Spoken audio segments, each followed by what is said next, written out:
next question goes, does a mother need to wear her kisui rosh in front of her boys? No. Okay, that's it's an excellent question. No, she does not need to. Right? I mean, unless they need to pray, they need to say Birchas Hamazon, they need to say Shema. Yeah, in this case, yes. It's like nakedness. Yes. Erba.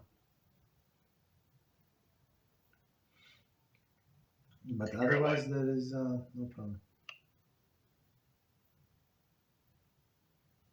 Rabbi. Okay.